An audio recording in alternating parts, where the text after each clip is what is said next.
Então, antes de abordar o tema principal do seminário, que é o livro Quarto de Despejo, eu gostaria de falar mais sobre a autora. Carolina Maria de Jesus foi uma escritora brasileira negra e autodidata, conhecida por retratar a vida nas favelas e denunciar desigualdades sociais. Ela nasceu em Minas Gerais e viveu em São Paulo como catadora de recicláveis. Sua obra mais famosa é Quarto de Despejo, que foi escrita de 1955 a 1960. Ela fez outras obras, como Pedaços da Fome, Provérbios e Diário de Bitita. A obra O Quarto de Despejo é baseada em seus diários e foi traduzida para vários idiomas. Apesar das dificuldades, Carolina deixou um legado como uma das primeiras vozes literárias das periferias brasileiras. Agora vamos falar sobre sua obra mais famosa, Quarto de Despejo. Olha, no início do livro Quarto de Despejo, a Carolina Maria de Jesus começa falando sobre a vida dela na favela do Canindé, em São Paulo. Ela conta como é difícil o dia a dia dela, porque vive como catadora de papel para sustentar os três filhos. É uma luta constante contra a fome, a miséria e as dificuldades de viver nesse lugar.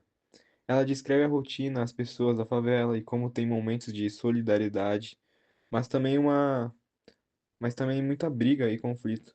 Dá pra ver que ela é bem crítica com os vizinhos, principalmente quando eles fazem coisas que ela considera erradas, como brigar ou se comportar de forma violenta. E mesmo com toda essa dificuldade, a Carolina é uma mulher muito determinada, sempre pensando em como sair daquela vida e melhorar de alguma forma. Ela fala de situações muito pesadas, como quando os filhos estão com fome e ela não tem comida para dar. É desesperador ler como ela às vezes precisa pedir ajuda ou aceitar alguma humilhação para conseguir algum alimento. Mesmo assim, ela não desiste. Ela descreve para desabafar e para mostrar o que está acontecendo ao redor dela, como uma forma de resistir e dar voz para essa realidade que muita gente ignora.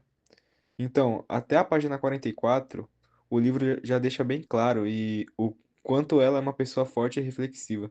Ela usa a escrita para expor as desigualdades e injustiças que enfrenta. E é impressionante como ela consegue transformar a dor dela em algo tão poderoso. A fome é um dos maiores desafios enfrentados por Carolina e sua família. Ela narra com detalhes como isso impacta a saúde e o emocional de todos. Uma citação que explica isso é a seguinte: a tontura da fome é pior do que a do álcool. A tontura do álcool nos impele a cantar, mas a da fome nos faz tremer. Aqui ela compara a fome com a embriaguez para mostrar como ela afeta a mente e o corpo de maneira cruel. Esse trecho ajuda a sentir a gravidade dessa realidade.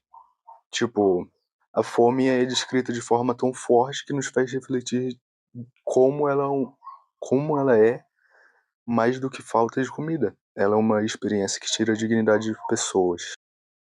As tensões na favela são constantes e a Carolina descreve como as pessoas acabam brigando por coisas pequenas, muitas vezes por causa do estresse e das dificuldades da vida ali.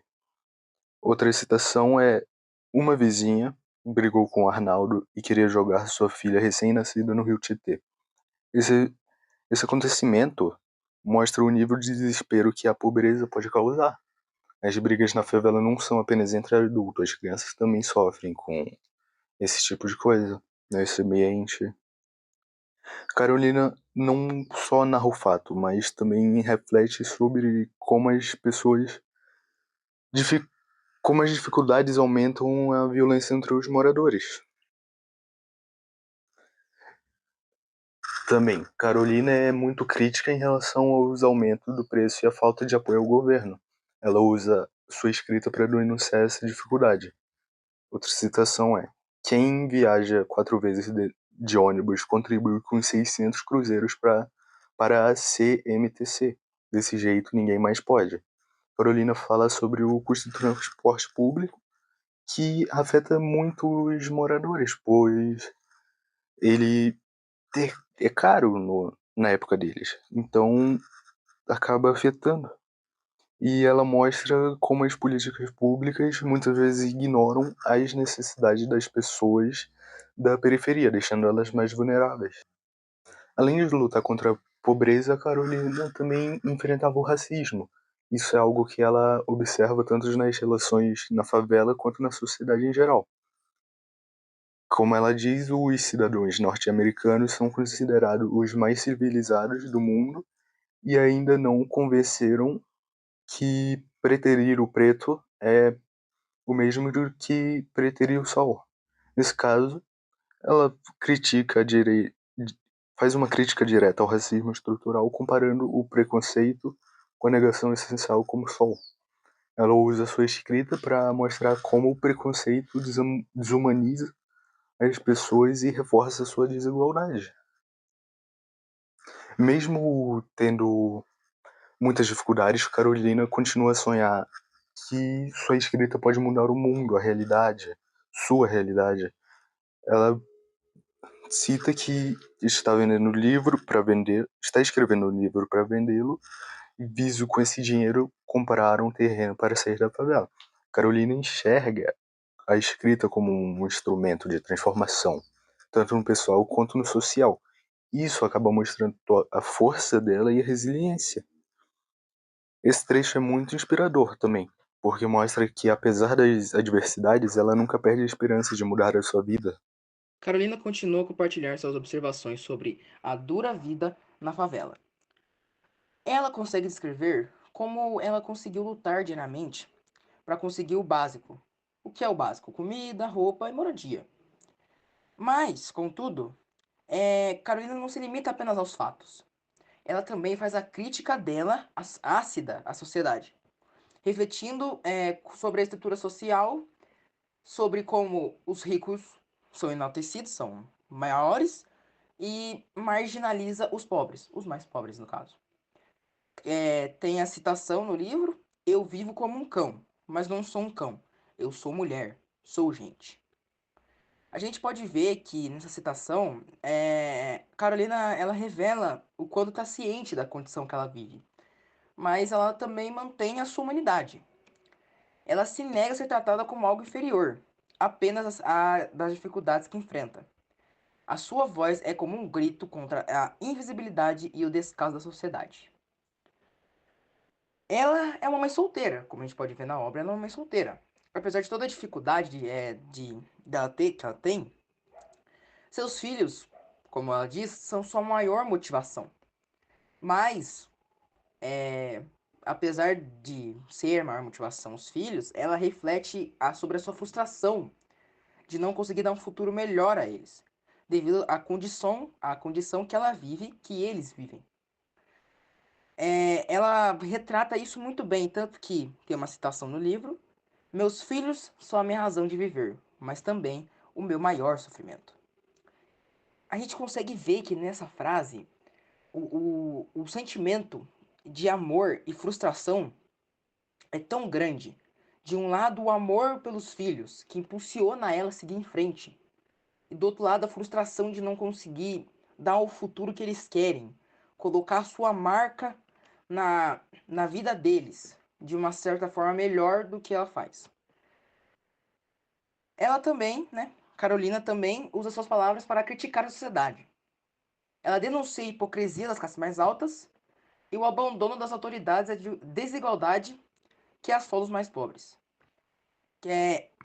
Tem a citação: o governo não vê a gente. O que vale é ter dinheiro e quem não tem, que se dane. A gente pode ver que ela reflete a citação como um abandono e desprezo da população. Que ela percebe que para a sociedade as pessoas da favela são invisíveis, tratadas apenas como números ou como um problema a ser ignorado. É como se fosse uma exploração. Uma pessoa, ela não consegue trabalhar, não tem um emprego bom, aí ela tá desempregada, ela tá desesperada por um emprego para poder sobreviver. E aí alguém chega lá, dá uma carga horária alta para a pessoa e um salário de michuruco. Um salário que não é muito alto, mas que a pessoa vai querer porque ela tá desesperada por um emprego. E seria como uma exploração às pessoas da favela. Carolina ela se recusa a ser uma vítima passiva. Ela usa sua escrita como uma forma de resistência. Ela questiona as justiças, apontando os erros do sistema e, acima de tudo, mantenha sua dignidade. Em meio a tantas adversidades, ela consegue provar que mesmo na situação mais difícil que ela está tendo, a voz da mulher negra, pobre e favelada pode ser uma poderosa ferramenta de transformação. A obra Quarto de Despejo impactou profundamente a literatura brasileira, ao trazer pela primeira vez uma narrativa autêntica sobre a vida nas favelas. Escrita por uma mulher negra e periférica, Carolina Maria de Jesus quebrou os paradigmas literários, deu visibilidade às vozes marginalizadas e expôs a desigualdade social no Brasil. O livro alcançou reconhecimento internacional, ampliando o debate sobre exclusão, racismo e pobreza, e tornou-se um marco da literatura periférica e documental. Eu, particularmente, gostei muito de ler esse livro, porque é uma leitura fácil, porque tem poucas páginas e é de fácil entendimento. Porém, esse livro é um tapa na cara de quem lê, porque só de pensar no que essa mulher passou, todo dia era uma luta contra a fome, contra a pobreza, contra a discriminação. E tendo uma visão mais ampla, a gente percebe que até hoje em dia tem pessoas que passam pela mesma coisa que a Carolina de Jesus passou.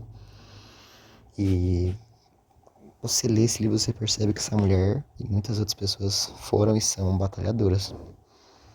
Porque ficar de pé e lutar todo dia contra a fome, a pobreza e a discriminação é complicado. Tem várias partes do livro que ela sofre preconceito social e racial, tanto de crianças até de vendedores que se recusam a vender para ela por ela ser preta e favelada. Obviamente ela fica muito irritada com essas situações que acontecem no livro, não só essas como em outras situações ela fica muito irritada.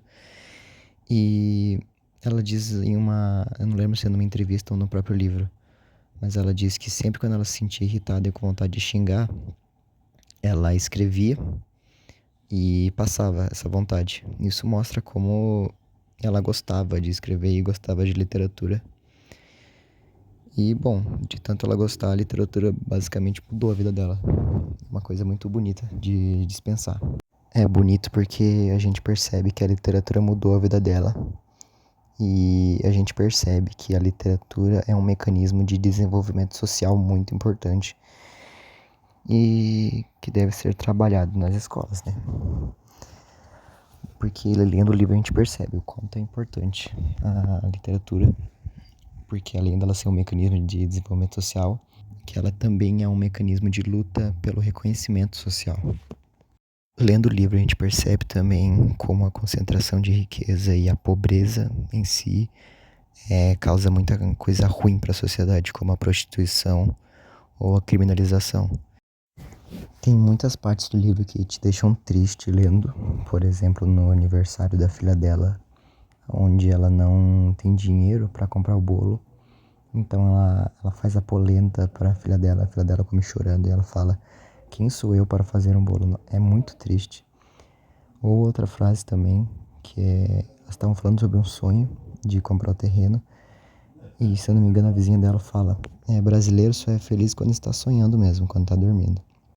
Além dessas frases tristes, ela fala muito sobre política e fala muito mal dos políticos da época. Quando perguntaram para ela se ela temia falar mal dos políticos, mesmo sendo pobre, mesmo morando na favela, ela disse que só falou a verdade.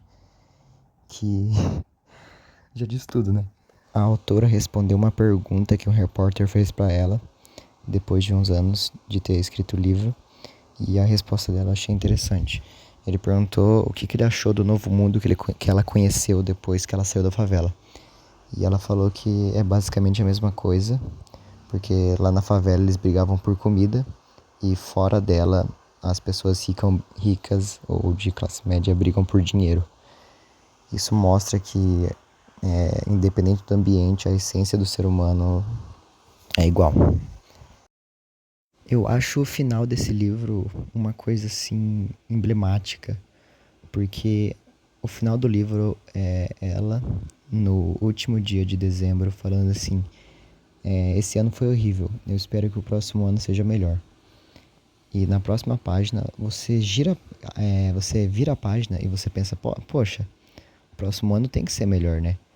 E a primeira palavra e a última é: levantei 5 horas e fui carregar água. A gente sabe que ela saiu da favela, que conseguiu mudar de vida e dar alimento aos seus filhos, mas lendo aquilo ali, sem saber disso, é muito doloroso. Porque a gente vê que começa mais um ano com as mesmas dificuldades de sempre, com as mesmas lutas. O final desse livro pra mim é como se a gente estivesse escalando uma montanha e estivesse soltado no final e caído. Porque é a realidade de muitos brasileiros que continuam ano após ano batalhando e não conseguem sair do lugar. Continuam naquela casinha, continuam com aquele emprego medíocre, continuam com aquele carro, continuam na mesma vida, sempre escalando a montanha pra cair no final e reviver a luta todos os dias. E é bom saber que a Carolina de Jesus conseguiu escalar totalmente a montanha. Muito obrigado pela atenção, eu finalizo esse trabalho agora. E novamente agradeço a todos pela atenção. Espero que vocês fiquem bem. Beijo.